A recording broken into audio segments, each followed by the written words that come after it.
Welcome to Mental Health Monday. My name is Mick Coyle. Coming up on the programme this week. But when I was a teenager, I didn't know that I was struggling with my mental health. I didn't know what mental health was. Did you find that it was important to find that sort of conduit to have that conversation, that sort of middle ground that allowed people to maybe frame a conversation they hadn't had before? But if I have the odd bad week or the odd tough week at work, whatever, I do always have football at the weekends to look forward to. And I'll be reminding you how you can make connections with mental health organisations within your community. It's Mental Health Monday.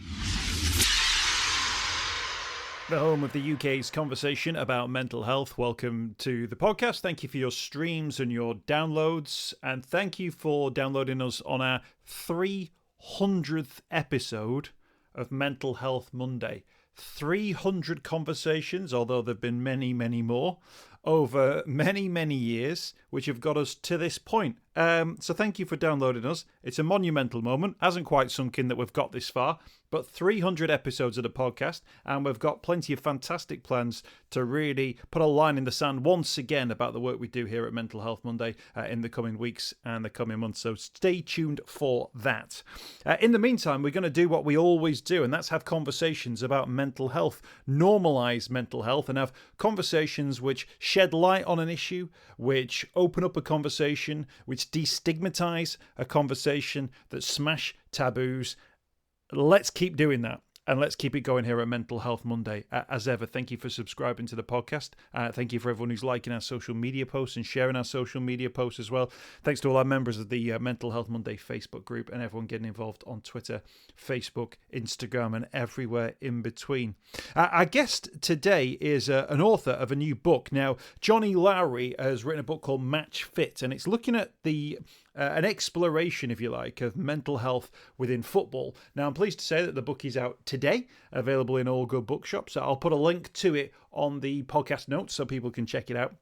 And it comes off the back of the conversation we were having around football untold and the fact that there are many, many untold stories within the world of football about mental health, but also how football can be a great tool to be able to open up conversations about mental health. So Johnnie explores that in great depth in his book. He's interviewed former players, but he's also spoken to those people who work within organisations like Newcastle United, we'll talk about, within Everton in the community, who are friends of the podcast, of course, as well, and how the work that they do makes a big difference within communities, as well as the stuff that's going on within the game itself. There's some really good insights as well into some of the wider issues of mental health within football as part of this conversation. And more importantly, Johnnie's own mental health journey as well, and about how working on the book has actually allowed him to make some decisions about his own life, which he gets into as part of the conversation. Johnnie Lowery is his name. Match Fit is the book. It is out today. You can check it out online. And I asked Johnnie about why he wanted to tackle this as an issue, particularly framed within football. Yeah, so there's a lot to Match Fit. 13 different chapters. It talks about players at the top level, the pressures on them, managers, all the way through to me and you, really, football fans, how football can affect our mental health, how you can use football to benefit your mental health. I guess the starting point for me was my own experiences as a teenager. So I struggled with my own mental health when I was maybe 13 through to 19, and still do to an extent. But when I was a teenager, I didn't know that I was struggling with my mental health. I didn't know what mental health was. So I just thought it was normal to feel a bit down, or quite a lot down at times, to be honest. I had days where I would deliberately try and stay awake on a Sunday night, so it made it feel longer before I had to then get up on Monday morning. Sounds crazy, but I just thought, yeah, it's something that's kind of normal when you're moving from primary school to secondary school and adjusting. And I thought when I was that age, and probably for a lot of people, they wouldn't have bought a book about mental health, because it's not something, if you don't know about it, you really go out of your way to understand. But I did buy a lot of books about football. I'm still obsessed with football, always have been. So I thought, if I can write a book about mental health using football as a vehicle to promote that conversation, it could just help people understand a little bit more about themselves. Certainly it would have helped me. So that was the motivation, really, trying to increase mental health knowledge amongst the population and use football to do that. And actually, we've found, haven't we, that across the board, football is a brilliant Trojan horse to be able to have these conversations, to the point now that you've got established football clubs who've actually got really open and successful sort of mental health arms, if you like, that that fans will connect with a conversation about their mental health because their club are doing something, or there's a football player who's talking about a particular issue as well. Did you find that it was important to find that sort of conduit to have that conversation, that sort of middle ground that allowed people to maybe frame a conversation they hadn't had before? Absolutely. One of the key things I looked at, Newcastle United's community foundation. The Premier League gets a lot of criticism, but they do have a great community arm. They give a lot of money to community programs. Newcastle's is one of the best out there. Everton do a lot of good work as well, a couple that I came across. But Newcastle have a mental health program as part of their foundation.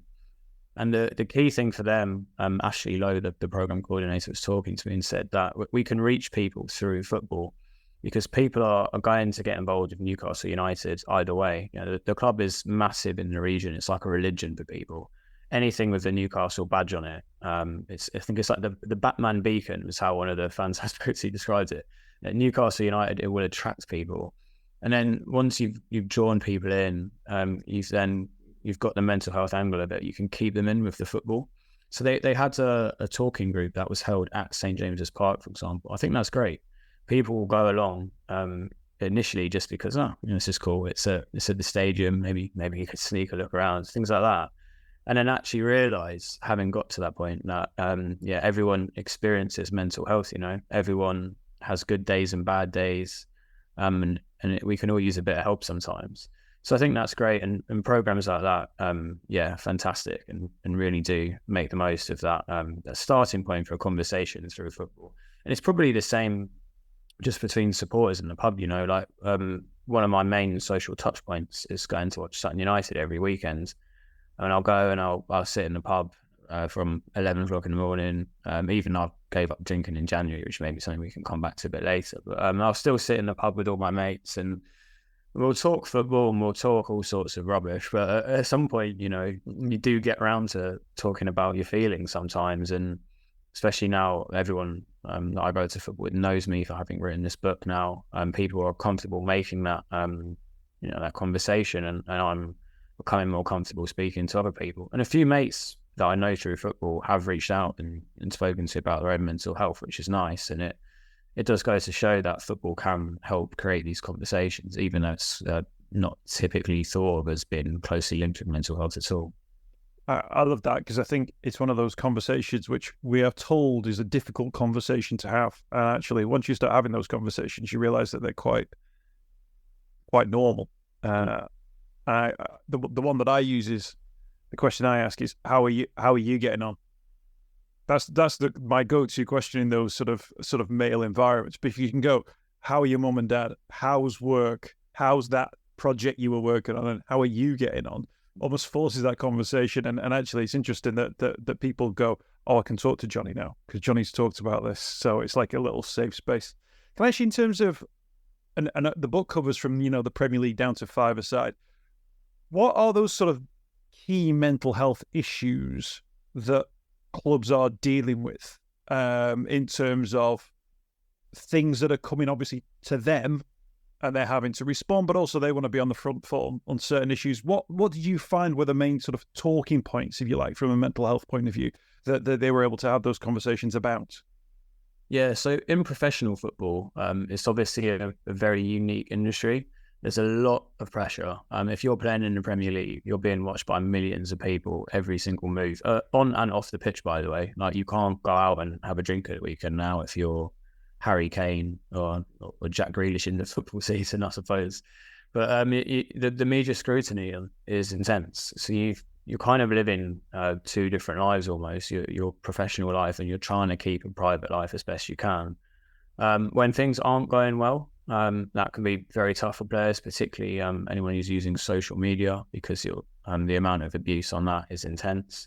So I think the pressure that's on players combined with social media can be quite tough for your mental health. I spoke to Marvin Sordell, and he said football is a unique industry in that there's high money in it as well as high pressure. Your emotions go from very, very high, winning a game one week, to very, very low. You might get knocked out of the cup the next week.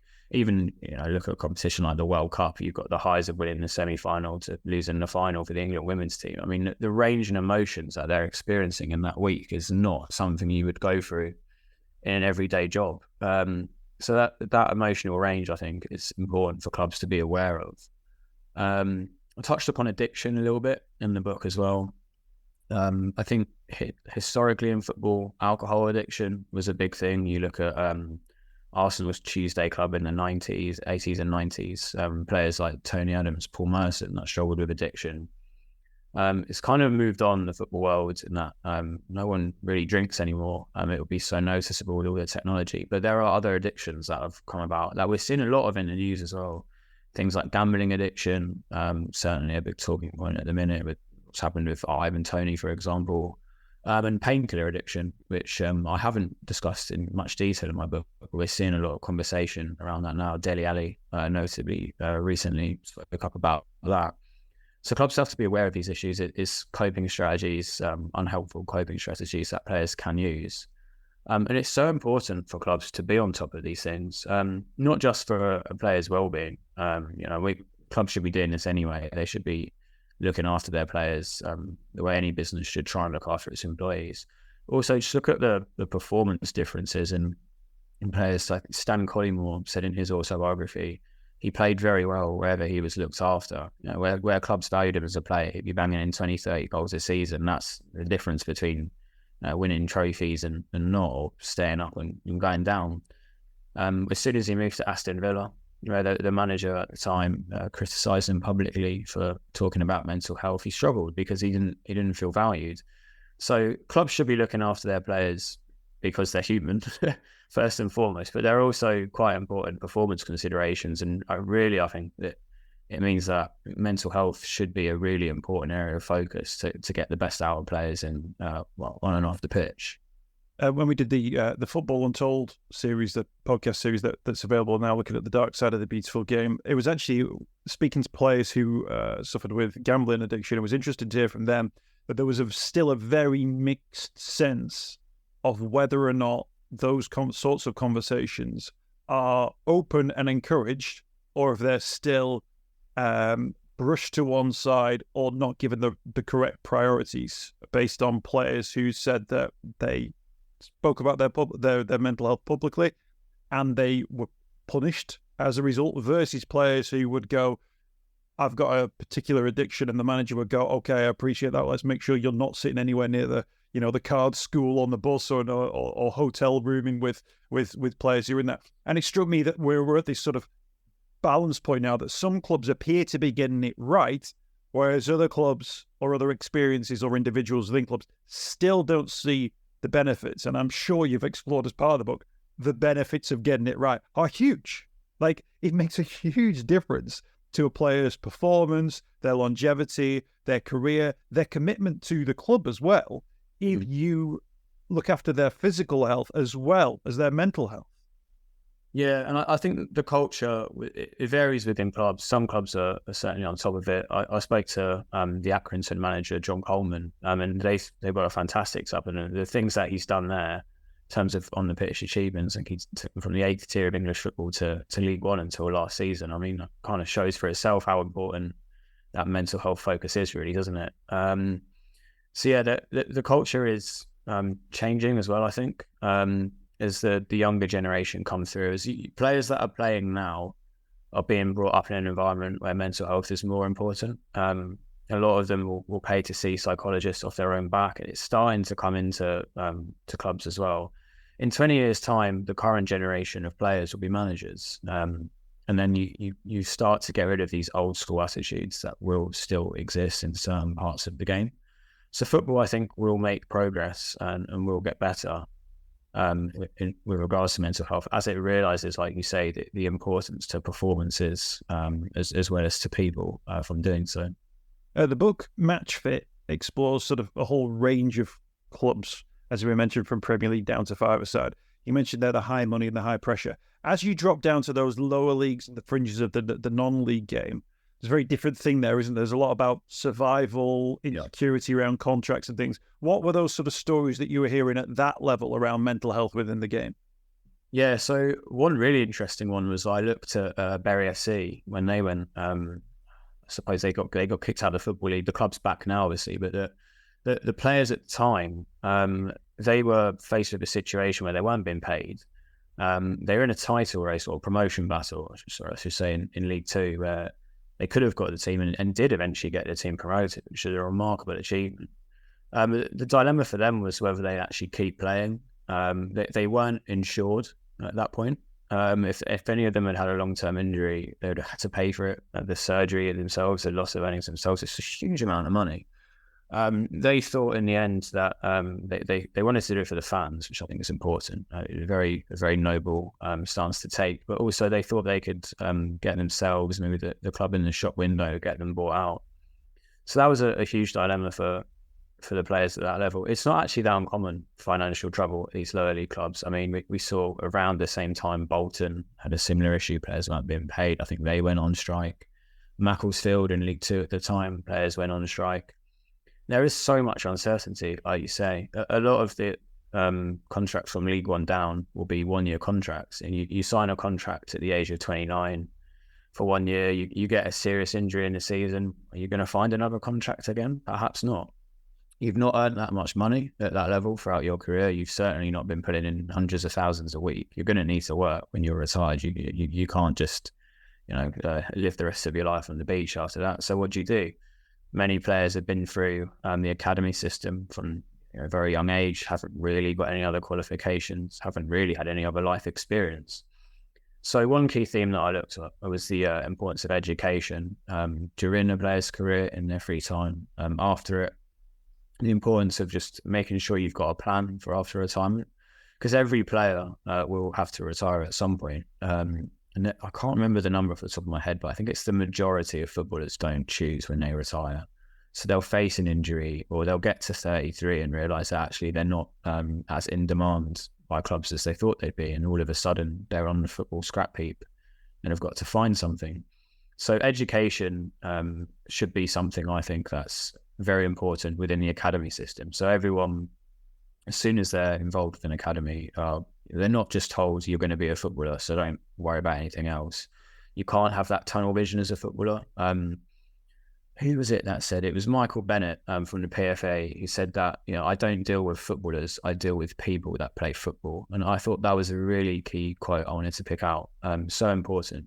If you make that your identity, as soon as anything goes wrong, and it will eventually, you're going to struggle with that.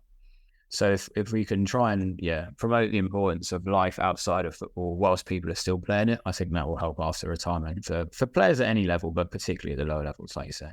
Yeah, and as you drop down below that point to people who play sort of like socially or casually, you do fit into that world where actually you're not talking about footballers, you're talking about, as you say, people who play football.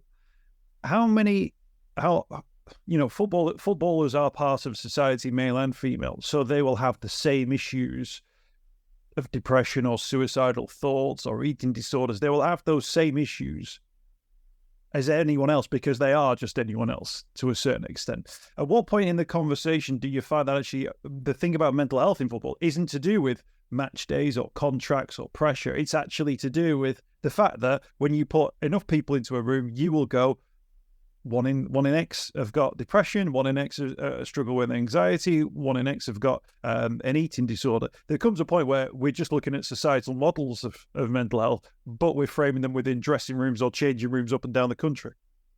Yeah, like you say, the statistics 1 in 3, 1 in 4. It's a lot of people. Newcastle's community programme, they based their programme off the fact that they worked out at a Newcastle game, the whole of the East Stand on average would be someone with a mental health problem. There's got to be that provision for everyone in there, and the acceptance that, like you say, within a dressing room, there are going to be 4 or 5 players within a squad on average at any given time that are going to be struggling. I think something that is a really good way to help people, the general public, if you like, with any mental health issues, if they're feeling like it's affecting them, or stopping them from playing football, is the rise of what's called mental health football teams that are springing up. There's I think Liverpool Football Therapy are doing a lot of really good work. They're not directly featured in the book, but I think they're one of the forerunners, certainly. And I spoke to a couple of teams, actually. There's a team called Better FC. I'm actually in partnership with them, so a share of the profits from the book are going to them. They're a great charity, set up by a guy called Razak Mijan. His brother Beda sadly took his own life a few years ago. That's where the name of the charity comes from. And they do a lot of work as a charity, and one of the things is they've got a football team. And it's an environment where it's set up as a safe space. You know, if you're struggling with your mental health, if you want to feel part of a community, if you want to talk to someone, you can get involved with the team. They're good as well.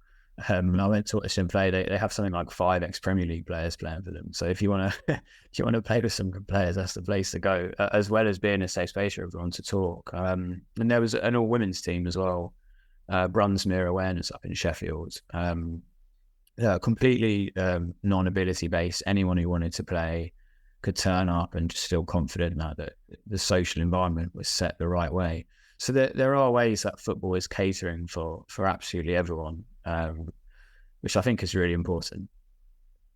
For me, that's football at its best, because it cuts out all of the nonsense about transfers and who's won what and whether the manager should have played that player in that position, all that. And it just cuts to people love the game and being involved in that game with the community spirit, the sense of feeling involved, the teamwork that comes with it.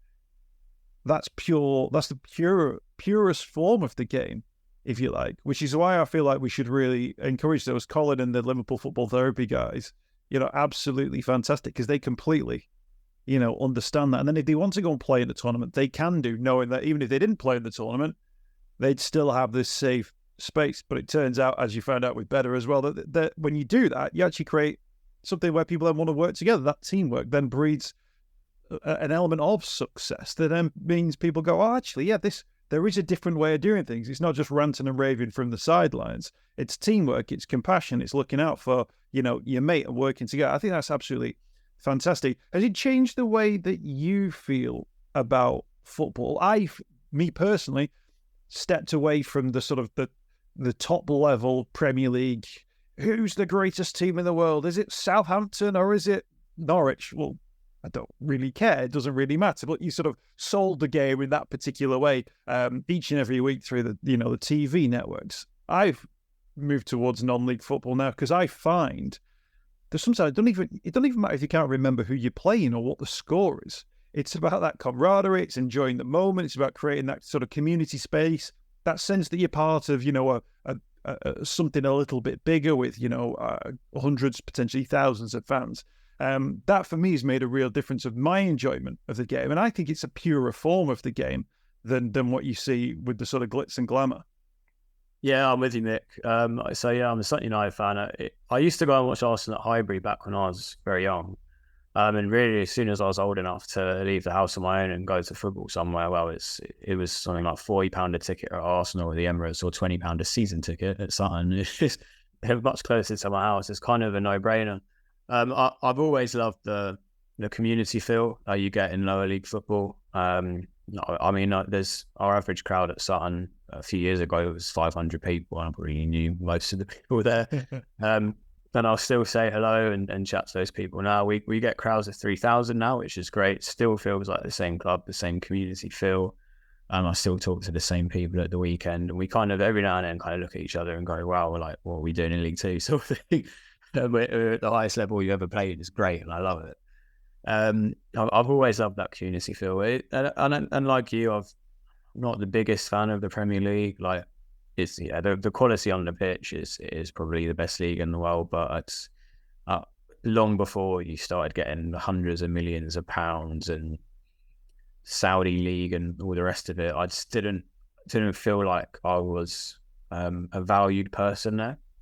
So when I stopped going to watch Arsenal, no one would have noticed. Someone would have just taken my seat next week, and no questions asked, and would have got on with it. If I don't go to a Sutton game, then I'll have 3 or 4 people messaging me like, "What are you doing? Where are you?" If I went down to Arsenal, no one's going to recognise you. No one's going to chat to you. You might have a small group of friends, of course, but Sutton, it just feels like something all more together, more of I say community feel for a better word for it. I can literally go in and talk to the manager after the game. I can talk to the chairman and do regularly after the game. I've put ideas to the board just from the kudos I've got from having been a home and away fan for a few years. It really is that simple. And I think yeah, it's easy to get bogged down in football's not the sport it used to be, and all the diving and cheating and VAR and money and whatever, and we forget actually what the main ethos of football is really about.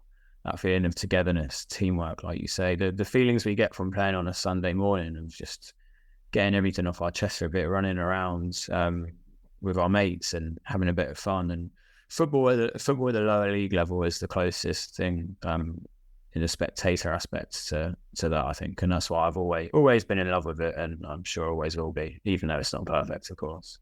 Is that part of your, I call it therapy, is that part of your therapy, do you think? That sort of sense of, that sense of routine, that sense of community? Do you find that aids you? You spoke before about your sort of mental health journey. As a grown adult now, do you feel like that being part of that is actually good for you? Yeah, 100%. I think when I was at my worst in my mental health in those teenage years, I think pretty much all that got me through it was going to watch Sun at the weekend, because there was that sense of hope. If I can get through this week, then I've got something to look forward to. It's not necessarily healthy, or certainly wasn't healthy, to be relying on it to the extent that I was, because it was just survival at that point. That doesn't mean that it can't be a good thing. Football is still something to look forward to. You should look to have balance in your life, of course, and I'm getting better at that now. But I know that if I have the odd bad week, and not just every single week being awful, but if I have the odd bad week or the odd tough week at work, whatever, I do always have football at the weekend to look forward to. It does help me get everything off my chest as well. Anyone that's seen me at the football, I'm not someone to sit there and quietly clap. I'll be behind the goal. I'll be shouting at the players. I'll be shouting at the ref. I'll be shouting at the opposition fans for 90 minutes. And then I'll go back to being kind of like civilized me for the rest of my life. And yeah, the community feel. I can have weeks. I work from home most of the time. And it's weird because you don't really see anyone. You see your flatmates. I actually play football every Wednesday, so that's another main thing where I know I'm going to see all my mates every week. And then football at the weekend on Saturday, I'll go and see people, catch up with people. And I don't have to make any effort to do that, because I know that every Saturday everyone's going to be at the game. I put a message on the group chat. It's always which pub we go into, and the answer is always the Crown at 11 o'clock. Never changes. Well, yeah, but you've still got to ask every week, haven't you? But you stopped drinking in January. I've noticed a lot of people are starting to do this now. What was your mindset around that? Yeah, it's interesting. The chapter on addiction for this book, for Matchfit, I read the autobiographies. People like Tony Adams in particular was interesting, because it was like reading something I'd written. He would go on drinking binges, or without the football quality, obviously, it was something I'd written, but he would go on drinking binges for days at a time, drink 20, 30 pints, get absolutely blackout drunk, regret everything, and then stop drinking for a month. But then to kind of just convince himself that he didn't need drink, to convince himself that he wasn't an alcoholic, and then would do it all again. And I, like, my drinking habits always have been kind of all or nothing. Like, if I drink, I don't have control over it at all, basically. Once I've had one or 2 pints, that's it. It's, the night will end when there is nowhere I can get alcohol, or everyone else has gone home and I haven't found anyone else to speak to. So I really struggled. I was in denial for years, really. I'd be drinking to mask my own insecurities, quite bad anxiety, so I'd try and drink for social confidence, but then I'd always go too far, and I just embarrass myself and wake up the next morning thinking, shit, like, what have I done? Which would only make things worse. I didn't want to avoid people, or didn't want to see people again for a while. I think wait till they've forgotten about how embarrassing I was. And a lot of the time I couldn't even remember what I was like, right? So I'm just assuming that I've done bad things rather than knowing it. And yeah, it just came to a point in January where I'd done it again, the same old story, waking up on a morning, throwing up, feeling terrible, couldn't remember anything. And just thought, actually, yeah, I can't deny it anymore. Like, having read Tony Adams' book and spoken to other people for this book, like, actually, you don't have to be drinking every day to be an alcoholic. And I had no control over my relationship with alcohol whatsoever. Once I'd had the first drink down my throat, it was just, that was it. So I thought, yeah, the only way that I can stop this is to not take that first drink. And yeah, that's what I've done since January. It's gone well so far. No relapses yet. Obviously, it's only been It doesn't feel like 8 months, but there we go. I'm getting there. Getting towards the I think I've adjusted to it pretty well. Like there are still times where I do want a drink, mostly for social anxiety, and I'm still getting over that. I've just arranged a course of counselling at some point, so that will hopefully help. But yeah, the lads at football are all great. So we'll go down the Crown at 11. Everyone knows I'm not drinking. Quite a few mates actually said, "No, I'm proud of you. Like this can't be easy for you. You're in an environment." I have been in an environment all my life where drinking is quite common in football. And I still enjoy all the things about football that I did, but having given up drink, it's been liberating, not having to wake up on a Sunday morning, a Saturday morning, whatever it is, and feel, literally panic basically, and potentially life-saving in the long run, because I was not in a good way at times. I think it's fair to say. Sounds like you've taken some huge steps and you've made some important decisions there. Very interestingly, you made those decisions based on the research you did on the book. Yeah. So actually, if you hadn't read Tony Adams' story, if you hadn't heard those other stories, you may not have flagged at that point, oh, actually, there's something going on here. So in many ways, although many people will benefit from reading this book and it might help them, I kind of get the sense that it's already done its job, because it's worked for you. It's done something for you. Absolutely. I said in the introduction, if completely unironically, that if it helps one person, it's done its job. I wrote this introduction before January, and it has, just the process of researching and writing it has helped me. I mean, massively. Just the general process of writing as well. I find it so therapeutic. It's such a distraction for me. So it's always going to be to the benefit of my mental health. But for something so significant for me, and really, it was something I had to do at some point. I couldn't have gone on the way I was without going into too much detail. So it's tipped me over the edge. It's helped me take that important step. So listen, even if it doesn't sell well at all and it doesn't reach as many people as I wanted it to, it's helped me. And I think it's absolutely life changing for me. The change that it's been.